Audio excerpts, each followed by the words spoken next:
باب قول النبي صلى الله عليه وسلم للحسن بن علي رضي الله عنهما بني هذا سيد وعلى الله أن يصلح به بين فئتين عليمتين وقوله جل ذكره وصله بينهما.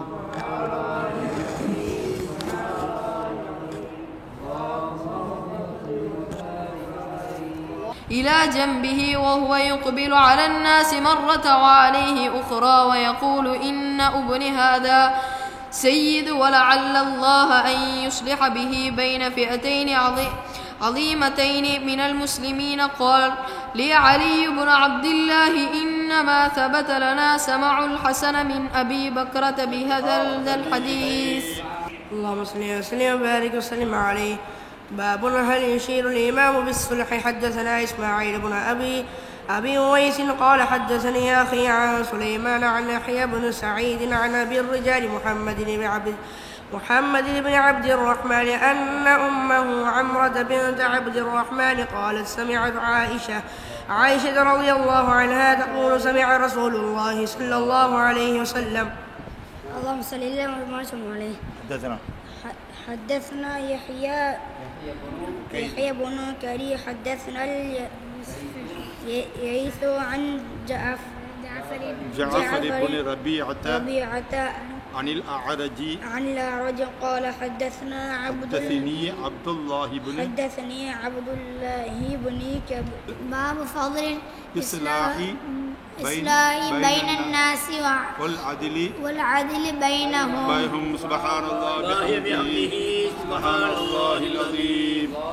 وصل وسلم وبارك عليه. قال رسول الله صلى الله عليه وسلم كل سلام من الناس عليه صدقة كل يوم تطلع فيه الشمس يعدل بين الناس صدقة. سبحان الله بحمده سبحان الله العظيم. اللهم صل وسلم وبارك عليه. اللهم صل وسلم وبارك عليه. إذا أشار الإمام بالصلح فأبى حكم عليه بالحكم البين. حدثنا أبو اليمين أخبرنا شعيب قال يا رسول الله أنا كان ابن أمتك فتولوا وجه رسول الله صلى الله عليه وسلم. سبحان الله بحمده سبحان الله العظيم. حدثنا حينئذ حقه للزبير وكان رسول الله صلى الله عليه وسلم قبل ذلك أشار على زبير بئر ساعة له وللأنصاري فلما حفظ الأنصاري رسول الله صلى الله عليه وسلم. سبحان الله بحمده سبحان الله العظيم. صل وسلم وبارك عليه. وتر اللهم قبره الكريم بعرف شديد من صلاة وتسليم. اللهم صل وسلم وبارك عليه. صلواتي على النبي مع سلامي وهو خير الأنام بدر التمام. لسلم على النبي والي وعلى صحبه والإمام البخاري صلواتي على النبي مع سلامي وهو خير الأنام بدر التمام. السلام عليكم ورحمة الله تعالى وبركاته. Alhamdulillah, Alhamdulillahi Rabbil Alameen, Ar-Rahman Ar-Rahim, Maliki Yawmiddin. Lahul hamd fis samawati wal ard, wa huwal alimul hakim. لا إله إلا هو الحي القيوم بيده ملكوت كل شيء وإليه ترجع الأمور. يا ربنا لك الحمد كما ينبغي لجلال وجهك وعليم سلطانك. اللهم صل على حبيب المصطفى نور الهدى ورحمة للعالمين الذي أخرجنا من الظلمات إلى النور وهدانا إلى صراطك المستقيم. ثم أهله أصحابه أجمعين. أما بعد، فقد قال الله تعالى في القرآن العليم وفي الفرقان المجيد: أعوذ بالله من الشيطان الرجيم، بفضل بسم الله الرحمن الرحيم. وَإِنْ طَائِفَتَانِ مِنَ الْمُؤْمِنِينَ اقْتَتَلُوا فَأَصْلِحُوا بَيْنَهُمَا. صدق الله العليم. قال النبي صلى الله عليه وسلم: يا نساء المسلمات لا تحقرن جارة لجارتها ولو فرسين شاة. صدق நபியினா சையதினா முஹம்மதின் ஸல்லல்லாஹு அலைஹி வஸல்லம். இறைவா, நீ எனக்கு எதை கற்று தந்தாயோ அதை தவிர வேறு எந்த ஞானமும் எனக்கு இல்லை என்பதை நினைவு கூறியவனாக என்னுடைய உரையை ஆரம்பம் செய்கிறேன். அருளால் அருட்கொண்ட இறைவன் நீ, அலை கடல் பாரத்தை காத்தவன் நீ, விண்ணையும் மண்ணையும் வகுத்தவன் நீ, தூய்மையின் சின்னம் துறந்தவனே, உன் தனக்கே புகழனைத்தும். அல்ஹம்துலில்லாஹ். மக்கத்து ராஜா, மதீனத்து ரோஜா, உயிருக்கு உயிரான, உயிருக்கும் மேலான உத்தம நபி முத்து முஸ்தபா முஹம்மது நபி ஸல்லல்லாஹு அலைஹி வஸல்லம் அவர்கள் மீதும் அவர்களை அப்படியே பின்பற்றிய சத்திய சஹாபாக்கள், தாபியின்கள், தபா தாபியின்கள், நல்லோர்கள், அவுலியாக்கள், சுஹதாக்கள், குறிப்பாக இங்கு குழுமியிருக்கும் நம் அனைவர் மீதும் அல்லாஹ்வின் சாந்தியும் சமாதானமும் என்றென்றும் நிலவட்டுமாக. கண்ணியமான உலமா பெருமக்களே,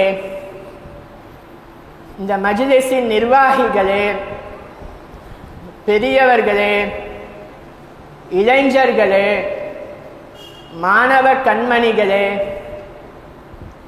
திரைக்கு பின்னால் அமர்ந்து கேட்டுக்கொண்டிருக்கும் தாய்மார்களே, ஹாஃபிலாக்களே, ஆலிமாக்களே, இன்னும் ஒலிவாங்கியிலிருந்து கேட்டுக்கொண்டிருக்கும் சகோதர சகோதரிகளே, உங்கள் அனைவருக்கும் எனது முதற்கண் நற்சலாத்தை தெரிவித்துக் கொள்கிறேன். அஸ்ஸலாமு அலைக்கும் வரஹ்மத்துல்லாஹி தஆலா வபரகாத்துஹு.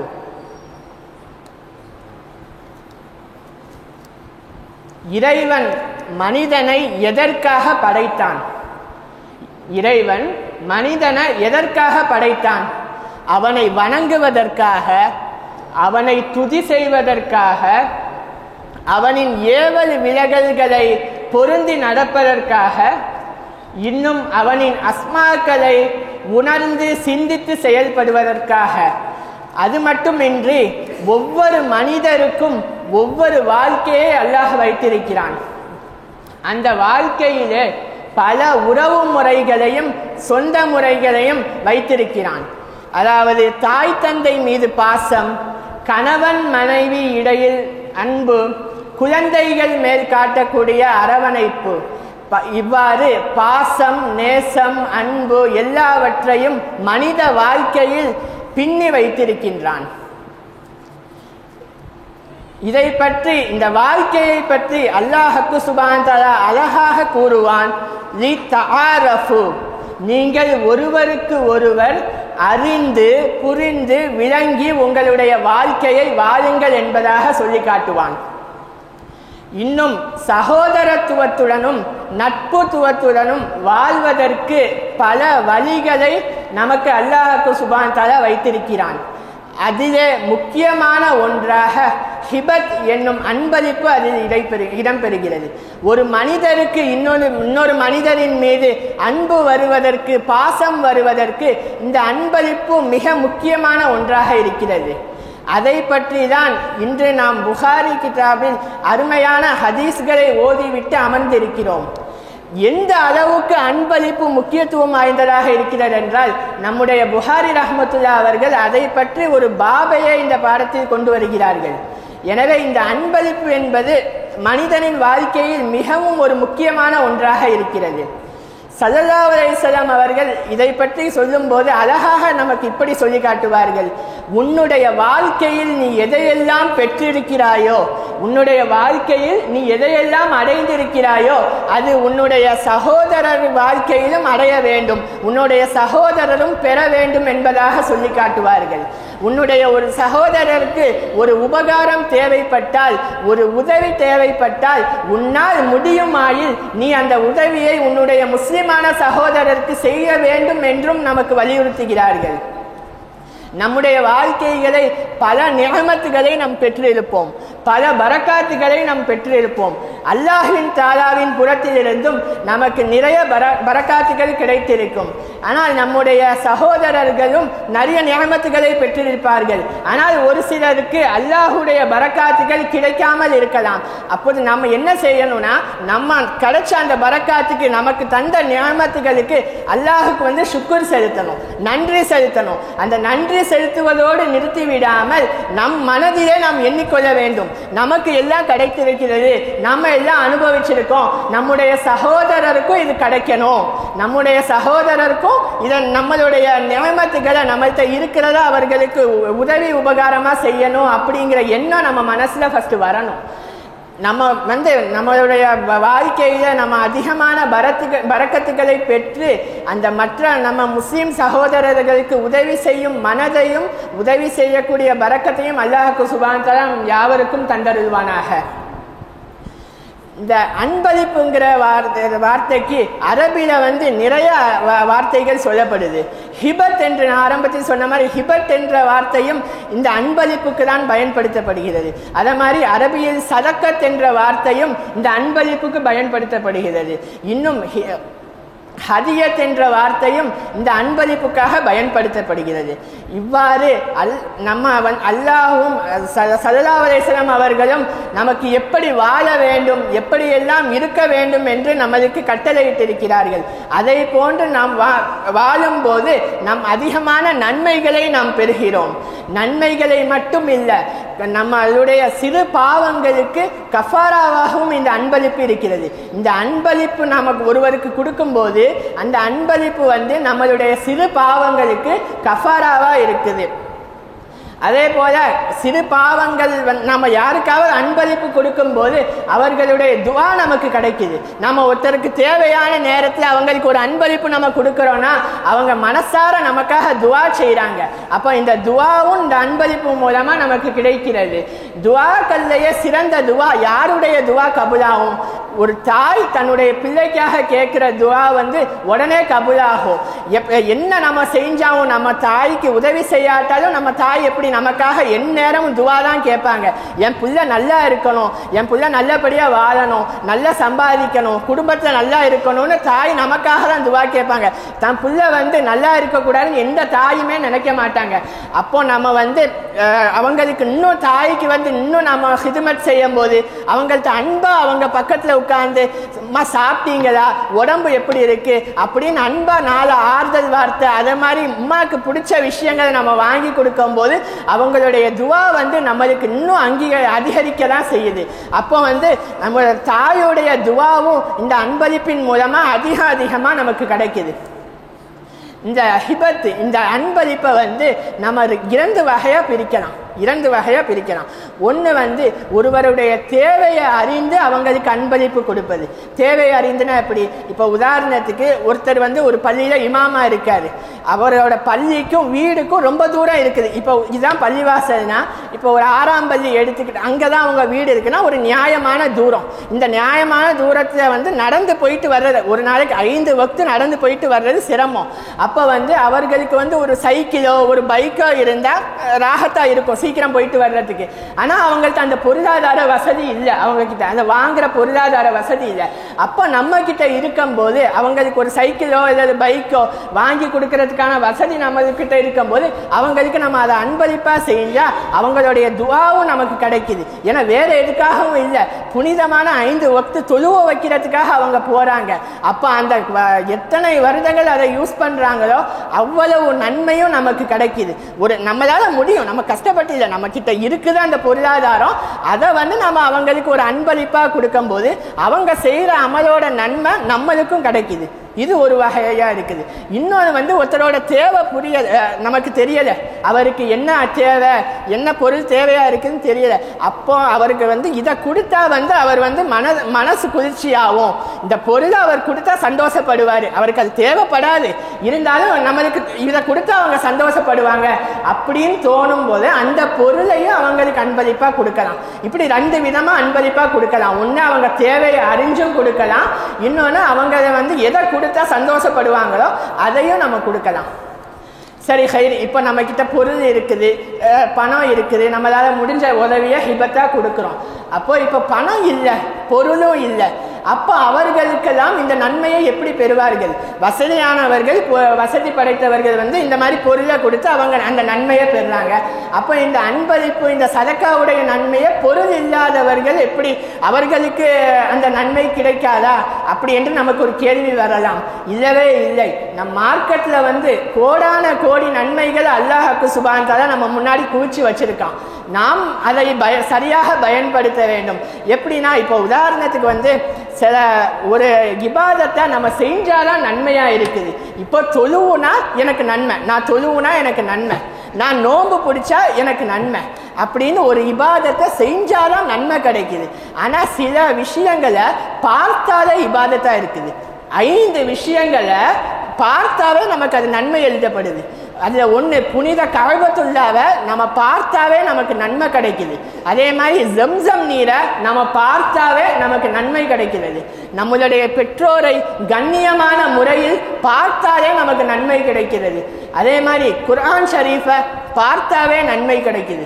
அதே மாதிரி ஆலிம்களை பார்த்தாவே நன்மை கிடைக்குது. இந்த 5 விஷயங்களை பார்த்தாலே அதோடைய நன்மை நமக்கு சேருது. அதே மாதிரி ஹிபத்தும் பணம் பொருள் இல்லாட்டா கூட ஒருத்தருக்கு உதவி செய்யறது, ஒரு சிறு சேவைகள் செய்வதன் மூலமாகவும் நமக்கு நன்மை கிடைக்குது.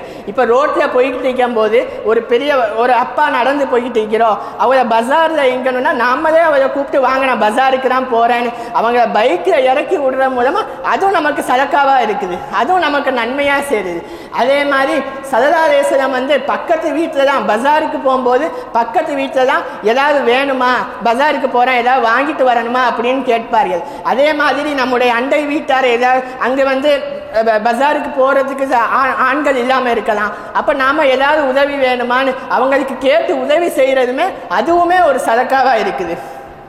அதே மாதிரி தன்னுடைய முஸ்லீம் சகோதரரை பொன்முறுவல் சிரிக்கிறது கூட அல்லாஹ் தஆலாட்ட வந்து சதக்காவுடைய அந்தஸ்து பெறுது அப்படிங்கிறத சொல்லப்படுது. ஸல்லல்லாஹு அலைஹி வஸல்லம் சொல்லி காட்டுறாங்க, ஒரு பொன்முறுவல் உன்னுடைய சகோதரரை பார்த்து சிரிப்பது கூட அல்லாஹ் தஆலா இடத்துல அது வந்து சதக்காவை அந்தஸ்து இடம்படுது. அதே மாதிரி நல்ல வார்த்தைகளை பேசுகிற வார்த்தைகள் வந்து அழகா இருக்கணும். அப்படி அழகா இருக்கிறதும் அதுவுமே சதக்காவா இருக்குது. எப்படின்னா இப்போ வந்து நம்ம வீட்டுக்கு வந்து ஒரு ஏழை வர்றாங்க, ஒரு கஷ்டப்பட்டவங்க வந்து யாசகம் கேட்குறாங்க. அப்போ வந்து நம்மக்கிட்ட வந்து அந்த டைமில் கொடுக்கறதுக்கான வசதி இல்லை. அப்போ அந்த இடத்துல நம்ம எப்படி சொல்லணும்னா, நம்மளுடைய தாய்மார்கள் இந்த வார்த்தையை தான் பயன்படுத்துவார்கள். எப்படின்னா, இல்லைன்னு மூஞ்சில் அடித்த மாதிரி சொல்ல மாட்டாங்க. மா பரக்கத்தா இருக்குதுமா, எவ்வளவு அழகான வார்த்தை. ஒரே இதுதான், இல்லைன்னு மூஞ்சில் அடிக்கிறதும் அவங்களுக்கு எப்படியும் கொடுக்க போறது இல்லை. அப்போ அந்த இடத்துல வந்து அழகான முறையில் வார்த்தையை கையாளணும். ஏன்னா வந்து அவங்களும் நாமும் அல்லாஹ்வின் இடத்தில் ஒரே மாணவர் தான். அவங்களும் அல்லாஹ்வுடைய அடிமை தான், நம்மளும் அல்லாஹ்வுடைய அடிமை தான். அவங்களுக்கும் நமக்கும் என்ன வித்தியாசம்? நம்ம கிட்ட பணம் இருக்குது, அல்லாஹ் நம்ம கிட்ட வசதியை தந்து சோதிக்கிறான், அவங்க கிட்ட வசதி இல்லாம சோதிக்கிறான். அப்போ இந்த இடத்துல நம்மளை ஒருத்தர் வந்து நம்ம மனசை கஷ்டப்பட்டுனா நமக்கு எவ்வளவு கஷ்டமா இருக்கும். அதே மாதிரி இதுதான் அவங்களுக்கே இருக்கும். அவங்க கிட்ட இல்ல, வசதி இல்லை, ஒரு வேளை சாப்பாடுக்கு வசதி இல்லைன்னா நம்ம கிட்ட வந்து கேட்குறாங்க. அப்போ அந்த இடத்துல நம்ம இன்னும் அவங்களை காயப்படுத்தக்கூடாது. அழகான முறையில் நம் முன்னோர்கள் இப்படிதான் நம்மளுக்கு கற்று தந்திருக்கிறார்கள், அழகான முறையில் பேச வேண்டும் என்று. இதெல்லாம் ஸல்லல்லாஹு அலைஹி வஸல்லம் சொல்லும்போது அது கலிமத்து தையிபத்து சதக்கா, நல்ல வார்த்தை சதக்காவாக இருக்கிறது என்று ஸல்லல்லாஹு அலைஹி வஸல்லம் அவர்கள் கூறுவார்கள். அதே மாதிரி ஒரு முஸ்லீமுக்கு நம்ம நோவினை கொடுக்காம இருந்தாலே அவனுக்கு செய்கிற நம்ம மிகப்பெரிய அன்பளிப்பு. நம்ம ஸல்லல்லாஹு அலைஹி வஸல்லம் கூறும்போது, அல் முஸ்லிமு மன் சலிமல் முஸ்லிமூன மின் லிசானிஹி வ யதிஹி, யார் முஸ்லீம் என்றால் தன்னுடைய முஸ்லீம் சகோதரருக்கு தன்னுடைய நாவாலும் தன்னுடைய கையாலும் யார் நோவினை கொடுக்காம இருப்பானோ அவன்தான் முஸ்லீம், அவன்தான் உண்மையான முஸ்லீம் என்று ஸல்லல்லாஹு அலைஹி வஸல்லம் அவர்கள் கூறுகிறார்கள். அப்போ நம்ம வந்து நம்முடைய முஸ்லீம் சகோதரருக்கு நம்ம மூலமா அவனுக்கு எந்த தீங்கும் கொடுக்காம இருப்பதே மிகப்பெரிய அன்பளிப்பா அவனுக்கு கொடுக்கறதா இருக்குது. இப்போ நம்ம வந்து நம்மளுடைய குடும்பத்தார்களுக்கு நம்ம உதவி செய்கிறோம். இப்போ நம்மளுடைய தாய் தந்தைக்கு நம்ம உதவி செய்வோம், நம்முடைய சகோதர சகோதரிகளுக்கு உதவி செய்வோம், நம்முடைய மனைவிக்கு உதவி செய்வோம், நம்முடைய குழந்தைகளுக்கு உதவி செய்வோம், நம்முடைய உறவினர்கள் நண்பர்களுக்கு உதவி செய்வோம். இதோட நம்ம குடும்பத்தாரோட இந்த உதவியை நிறுத்திவிட வேண்டுமா? இல்லவே இல்லை. நம்மளுடைய குடும்பத்தார்களுக்கு மட்டும் செய்யாமல் நம்மளுடைய முஸ்லீம் சகோதரர் ஒருத்தர் கஷ்டப்படுறாரு நமக்கு தெரியுதா, நம்மளால ஏண்டது நம்மளால முடிஞ்ச உதவியை அவருக்கு கண்டிப்பா செய்யணும். இல்லை என்னுடைய குடும்பத்தாருக்கு நான் செஞ்சுட்டேன் போதும், அவ எனக்கு யாருமே இல்லை, அவ எப்படி போனா எப்படி இல்லை அப்படிங்கிற மாதிரி நம்ம நினைக்க கூடாது. நம்முடைய குடும்பத்தாருக்கு எப்படி உதவி செய்வோமோ அதே மாதிரி நம்முடைய முஸ்லீம் சகோதரருக்கும் நம்ம உதவி செய்யணும். அப்படி உதவி செய்கிறது வந்து அந்த நன்மை வந்து இம்மையிலையும் கிடைக்குது, மறுமையிலையும் அந்த நன்மை கிடைக்குது. நான் ஆரம்பத்திலேயே சொன்ன மாதிரி ஒருத்தருக்கு நம்ம உதவி செய்யும் போது அவர் வந்து மனசார நமக்காக துவா செய்வார், நமக்காகவும் துவா செய்வார், நம்ம குழந்தை குடும்பங்களுக்காகவும் துவா செய்வார். அப்படி அந்த துவா வந்து நம்மளுடைய இம்மையில நம்மளுடைய வாழ்க்கையை நல்ல செழிப்பாக ஆக்கி தருது. அதே மாதிரி அதோட நன்மை நம்ம அன்பளிப்பு கொடுக்கறதோட நன்மை மறுமையிலையும் நமக்கு கிடைக்குது. மறுமையில வந்து யா நப்சின்னு நம்மளை மறந்து நம்ம போய்கிட்டு இருப்போம். அந்த டைம்ல வந்து நம்முடைய மீசான் வந்து நன்மையுடைய தட்டு அதிகம் கனமாக இருக்கிறதா தீமையுடைய தட்டு கனமாக இருக்கிறதா பார்க்கும்போது இந்த நம்ம கொடுத்த அன்பளிப்புடைய நன்மைகள்லாம் அந்த நன்மையோட தட்டுல வந்து சேர்ந்து நன்மையோட தட்டு வந்து அதிகமாகுது. அப்போ நம்ம இங்க செய்யற உதவி ஒரு சிறிய உதவியாக இருந்தாலும் சரி, அது நம்மளுடைய மறுமை வாழ்க்கைக்காகவும் மிக முக்கியமான ஒன்றாக இருக்கிறது. அதே போல இந்த உலகத்தில் நம்ம மனிதர்களுக்காக உதவி செய்கிற அந்த உதவி வந்து இறைவனோட பொருத்தத்தையும் நமக்கு பெற்று தருது, இறைவனோட பொருத்தத்தையும் நமக்கு இந்த உதவி பெற்று தருது. அல்லாஹ்வுக்கு சுப்ஹானஹு வ தஆலா கூறும்போது இப்படி கூடுவான், யா ஐயத்துஹன் நஃப்ஸுல் முத்மஇன்னா இர்ஜிஇ இலா ரப்பிகி ராலியத்தம் மர்தியா, ஓ அமைதி பெற்ற ஆத்மாவே, இர்ஜிஇ இலா ரப்பிக உன்னுடைய இறைவனின் பக்கம் நீ திரும்பு. ராலியத்தம் மருளியா, நீயும் அவனை பொருந்தியவனாக அவனும் உன்னை பொருந்தியவனாக உன்னுடைய இறைவனின் பக்கம் திரும்புன்னு அல்லாஹ் குர்ஆன் தஆலா சொல்லி காட்டுறான்னா, அல்லாஹுடைய பொருத்தமும் நம்மளுடைய இந்த அன்பளிப்பு மூலமா நமக்கு கிடைக்குது. நபிகள் நாயகம் ஸல்லல்லாஹு அலைஹி வஸல்லம் அவர்கள் கூறும்போது இந்த அன்பளிப்பை கட்டளையிட்டிருக்காங்க. நீங்கள் அன்பளிப்பு செய்யுங்கள், உங்கள்கிட்ட வசதி இருந்துச்சுன்னா நீங்கள் அன்பளிப்பு செய்யுங்கள்னு கட்டளையிட்டுக்கிறாங்க. இன்னும் நமக்கு ஆர்வம் ஊட்டியும் காட்டிக்கிறாங்க, நன்மை செய்வதற்காக ஆர்வமும் ஊட்டிக்கிறாங்க. நபிகள் நாயகம் ஸல்லல்லாஹு அலைஹி வஸல்லம் அவர்களும் செய்தும் காட்டியிருக்கிறார்கள். ஒரு முறை ஆயிஷா ரலியல்லாஹு அன்ஹா அவர்கள் நபி ஸல்லல்லாஹு அலைஹி வஸல்லம் கேட்பாங்க, யா ரசூலல்லாஹ், உங்களுக்கு பிடித்த மனைவி யார்? உங்கள் மனைவிமார்களிலே உங்களுக்கு பிடித்த மனைவி யார் என்று கேட்பார்கள். ஸல்லல்லாஹு அலைஹி வஸல்லம் அவங்க தான் சொல்லணும்னு நினச்சிக்கிட்டு கேட்குறாங்கன்னு புரிஞ்சுக்கிட்டு, உங்களை தான் எனக்கு ரொம்ப பிடிக்கும் அப்படின்னு சொல்லிட்டு பேரிச்ச பழத்தை அவங்க கையில் கொடுப்பாங்க. பேரிச்ச பழத்தை அவங்க கையில் கொடுப்பாங்க. நீடத்துக்கு எடுத்துக்காட்டாக வாழ்ந்தவர்கள் நபிகள் நாயகம் ஸல்லல்லாஹு அலைஹி வஸல்லம் அவர்கள். அப்போ இந்த மனைவிக்கு கொடுத்தாச்சு. அப்போ எல்லா மனைவியும் சமமாக நடத்தணும். எல்லா மனைவிமார்களுக்கும் என்ன செய்வாங்க? பேரிச்ச பழத்தை கொடுப்பாங்க. அந்த நாள் கழியுது. இரவுல நபி ஸல்லல்லாஹு அலைஹி வஸல்லம் ஒரு பழக்கம் இருக்குது. அதாவது எல்லா மனைவிமார்களையும் உட்கார வச்சு பேசுவாங்க. அப்போ எல்லா மனைவிமார்களும் வந்தாச்சு, ரசூல்லாம் வந்தாச்சு. இந்த இடத்துல எல்லாரும் முன்னாடியும் ஸல்லல்லாஹு அலைஹி வஸல்லம் ஆயிஷா நாயகியோட பேரை சொல்லணும்னு அவங்களுக்கு ஒரு ஆசை. அப்போ அந்த பொது இடத்துல வச்சு ஆயிஷா நாயகி கேட்பாங்க, யா ரசூலல்லாஹ், உங்களுக்கு யாரை ரொம்ப பிடிக்கும்? மனைவிமார்கள்ல உங்களுக்கு யாரை ரொம்ப பிடிக்கும் அப்படின்னு கேட்பாங்க. அப்போ ஸல்லல்லாஹு அலைஹி வஸல்லம் எப்படி அவங்க சொல்ற பதில பாருங்க, நான் இன்னைக்கு யாருக்கு பேரிச்ச பழம் கொடுத்தனோ அவங்கள தான் எனக்கு ரொம்ப பிடிக்கும். அப்போ எல்லாரோட மனைவியோட மனசும் புரிந்து போயிடும். ஏன்னா ஒருத்தருக்கு கொடுத்தது இன்னொருத்தருக்கு தெரியாது. அப்படி இருக்கிறப்போ எல்லாருமே என்ன செய்வாங்க? நம்மளை தான் ரசூலுல்லாஹ் சொல்லியிருக்காங்கன்னு நினைப்பாங்க. அந்த இடத்துல எல்லா மனைவிமார்களையும் சமமாக நடத்தினார்கள். அதே போன்று எல்லா மனைவிமார்களின் மனதையும் குளிர வைத்தார்கள். இந்த அளவுக்கு நீதமாக வாழ்ந்து காட்டியிருக்கிறார்கள். இப்போ இந்த அன்பளிப்பு கொடுக்கறதுலே நீதமா இருக்கணும். அதே மாதிரி கணவன் மனைவிக்கும் மனைவி கணவனுக்கும் அன்பளிப்பு அதிகமாக கொடுக்கணும். அன்பளிப்பு அடிக்கடி ஏதோ சின்ன அன்பளிப்பு நம்மளால முடிஞ்சது ஏதோ ஒரு அன்பளிப்பு கொடுக்கும்போது அவங்களோட மனைவியோட மனசும் சந்தோஷப்படுது. ஏனென்றால் ஒரு மனைவி நினைத்தால், ஒரு பெண் நினைத்தால் ஒரு கணவனை எப்படி வேண்டுமானாலும் மாற்றலாம். அவன் எப்படிப்பட்டவனாக இருந்தாலும் அவனை ஒரு நல்ல விதமாக கொண்டு வரும் சக்தி மனைவிக்கு இருக்கிறது. அப்போ அந்த மனைவி நம்ம கிட்ட எதிர்பார்க்கிறது பெருசா ஒண்ணு இல்லை, நம்முடைய அன்பு, நம்முடைய பாசத்தை தான் எதிர்பார்க்கிறாங்க. அப்ப அவர்களுக்கான நேரத்தை நாம் ஒதுக்க வேண்டும். அதே மாதிரி மனைவிக்கு சின்ன சின்ன அன்பளிப்பு அப்பப்போ கொடுக்கணும். அதே மாதிரி இப்ப பொருள் இல்லாமையும் மனைவிக்கு அன்பளிப்பு கொடுக்கலாம். கணவன் தன்னை அழகாக அலங்கரித்து கொண்டு அவர்கிட்ட போகும்போது அதுவும் ஒரு அன்பளிப்பா இருக்குது. அதே போல மனைவி தன்னை அழகான முறையில் அலங்கரித்து தன்னுடைய கணவன் பக்கம் போறது அந்த மனைவி கணவனுக்கு கொடுக்கிற அன்பளிப்பா இருக்குது. இதை பற்றி சொல்லும் போதும் கூட ஆயிஷா நாயகியோட ஒரு சம்பவம் வருது. ஆயிஷா நாயகி எப்படி இருப்பாங்கன்னா அழகா இருப்பாங்க. அவங்க முகம் ரொம்ப அழகா இருக்கும். எப்படின்னா ஸல்லல்லாஹு அலைஹி வஸல்லம் அவங்க முகத்தை சூரியனுக்கு ஈடா சொல்லுவாங்க, சூரியனை போன்று இருக்கும்னு. அப்போ அந்த இடத்துல மனைவியை சொல்லும் போது வானத்துல சூரியன் பகல்ல மட்டும்தான் வரும். சூரியன் வானத்துல பகல்ல மட்டும்தான் வரும். ஆனா என்னுடைய சூரியன் இரவும் வரும். யார்? ஆயிஷா நாயகியை ஸல்லல்லாஹு அலைஹி வஸல்லம் இந்த இடத்துல சொல்லி காட்டுறாங்க. இந்த மாதிரி மனைவியை நம்ம நேரம் கிடைக்கும் போதுதான் பாராட்டணும். அவங்க செய்யற சின்ன சின்ன நம்மளுக்காக எவ்வளவோ ஹித்மத் செய்யறாங்க. அது எல்லாத்தையும் இப்படி இருந்துச்சு, இன்னைக்கு சாப்பாடு நல்லா இருந்துச்சு, இன்னைக்கு இது நல்லா இருந்துச்சு அப்படிங்கிற மாதிரி மனைவியை அதிகமா பாராட்டும் போது அவங்க மனசுக்கு சந்தோஷமாகும். யாரு பாராட்டினாவும் ஒரு பெண்ணுக்கு சந்தோஷமா இருக்காது. ஆனா தன்னுடைய கணவர் தன்னுடைய மனைவியை பாராட்டும் போது அவங்க அப்படி ஒரு சந்தோஷமா இருக்கும். அதே மாதிரி இந்த கிஃப்ட் எல்லாம் அன்பளிப்பு இதெல்லாம் கொடுக்கும்போது பொருள் எல்லாம் ஓகே, இன்னும் சின்ன சின்ன விஷயங்களையும் நமக்கு அன்பளிப்பா சொல்லப்படுது. ஒரு மனிதரை பார்த்து சலாம் சொல்வது கூட ஒரு சதக்காவா இருக்குது. அஸ்ஸலாமு அலைக்கும் அப்படின்னு சலாம் சொல்லும்போது அது சதக்காவா இருக்குது.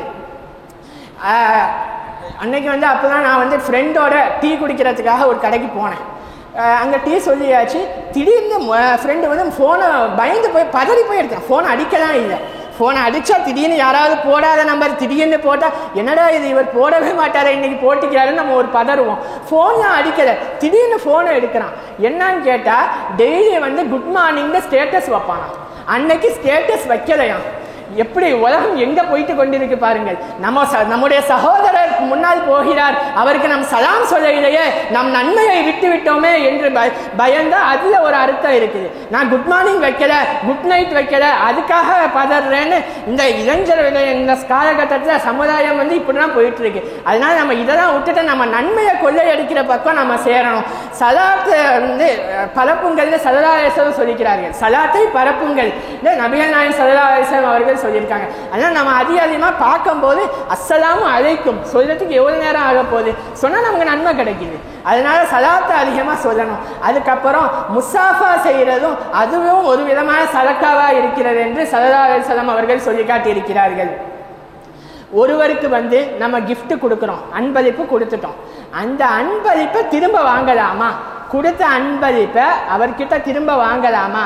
இதை பற்றி ஸல்லல்லாஹு அலைஹி வஸல்லம் அவர்கள் கூறும்போது நிச்சயம் கிஃப்டை வாங்கக்கூடாது. நம்ம ஒருத்தருக்கு ஒரு அன்பளிப்பை கொடுத்துட்டா அதை நம்ம திரும்ப வாங்கக்கூடாது. அப்படி அதை திரும்ப வாங்கினா நாய் கல்பு நாய் இருக்குல்ல, நாய் வந்து வாந்தி எடுத்து அதை திரும்ப முழுங்குறதுக்கு சமம். எந்த அளவுக்கு அது இழிவான செயலாக இருக்குமா இனி ஸல்லல்லாஹு அலைஹி வஸல்லம் இப்படி ஒரு உதாரணத்தை சொல்லுவார்கள். அதனால அன்பளிப்பை கொடுத்துட்டு திரும்ப வாங்குறது வந்து மிக மோசமான செயலாக இருக்குது. அதே மாதிரி எந்த ஒரு பொருளையுமே நம்ம இழிவாக கருதக்கூடாது.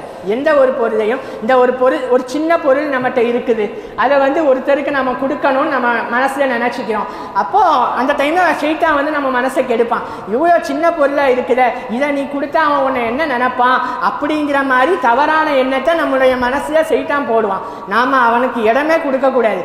நம்ம இந்த பொருள் வந்து அவனுக்கு தேவையுடையதாக இருக்கிறான். சிறிய பொருளாக இருந்தாலும் பரவாயில்லை, எந்த பொருளை இழிவாக நினைக்க கூடாது.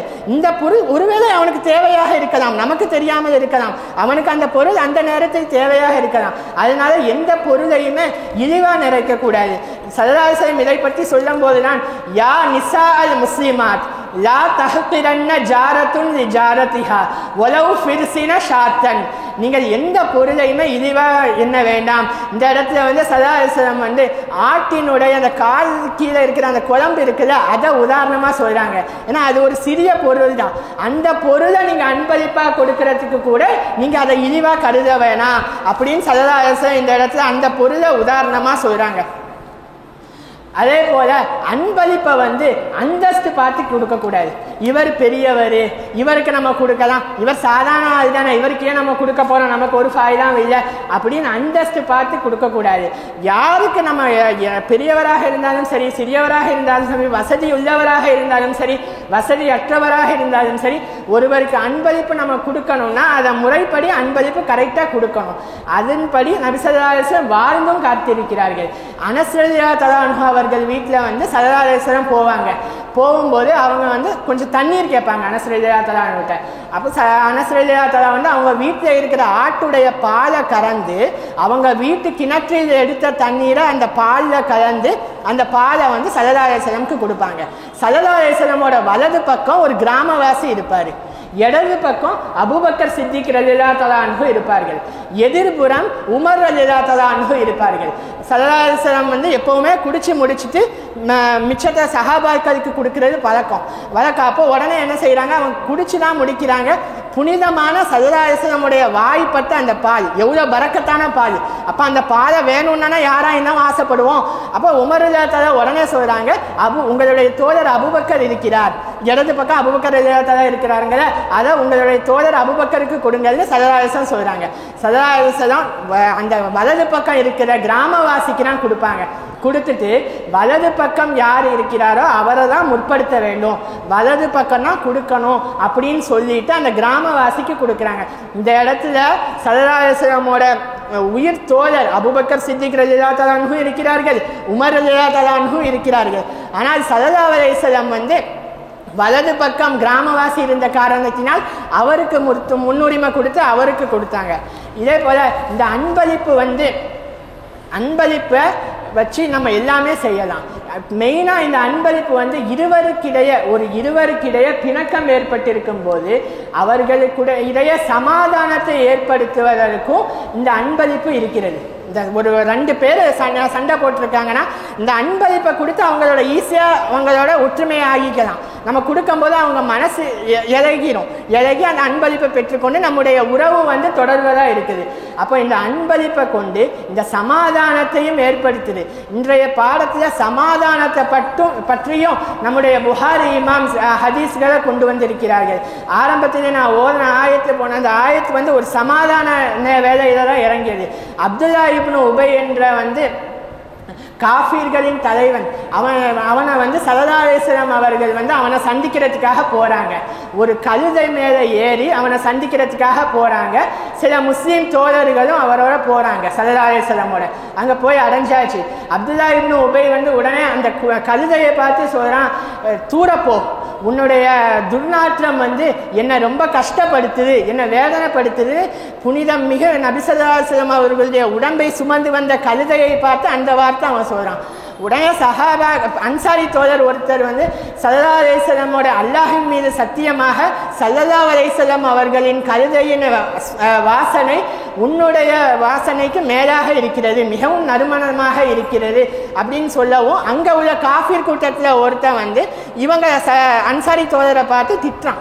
இப்படியே மாற்றி 2 பேருக்கும் இடையில வந்து சண்டை, அந்த இடத்துல சண்டை ஆகி கையாலும் செருப்புகளாலும் ஈக்கங்குச்சிங்களாலும் மாற்றி ஒருவருக்கு ஒருவர் சண்டை போட்டுக்கிட்டு இருக்காங்க. அந்த டைம்ல தான் அல்லாஹ் சுப்ஹானஹு வ தஆலா இந்த ஆயத்தை இறக்குறான். ஃபஇன் தாயிஃபதானி மினல் முஃமினீன, முஃமின்களிலே இரு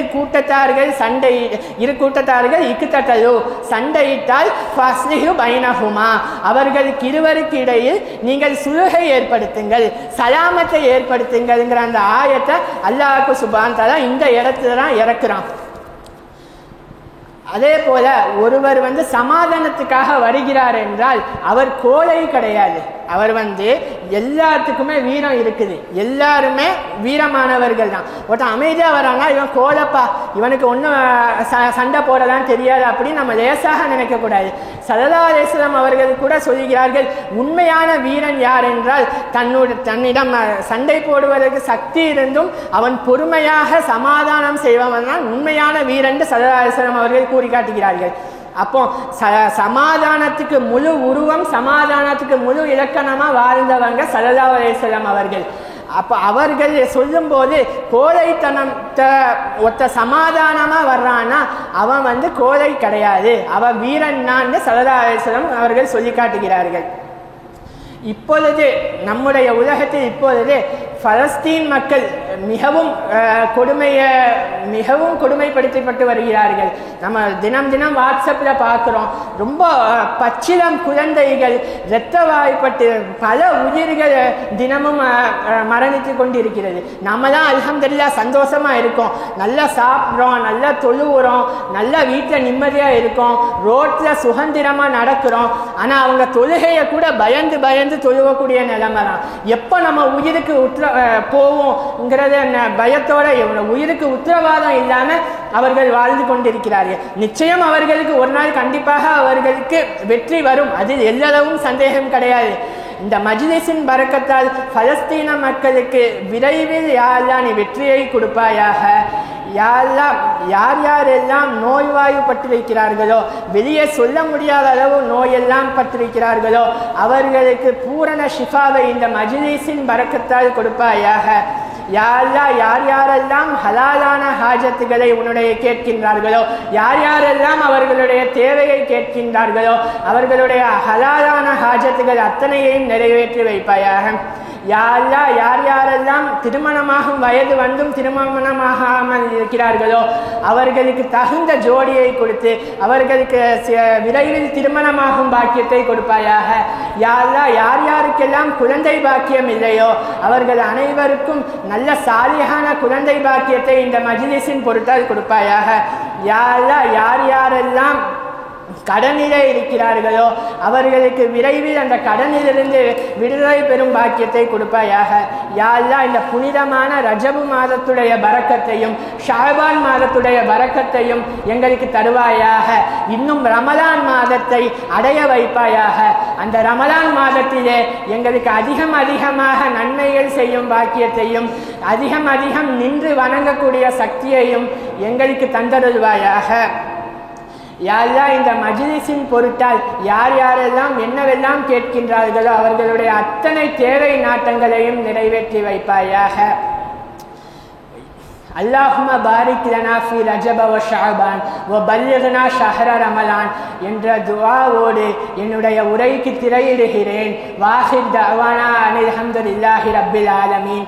அஸ்ஸலாமு அலைக்கும் வ ரஹ்மத்துல்லாஹி தஆலா பரகாத்துஹு.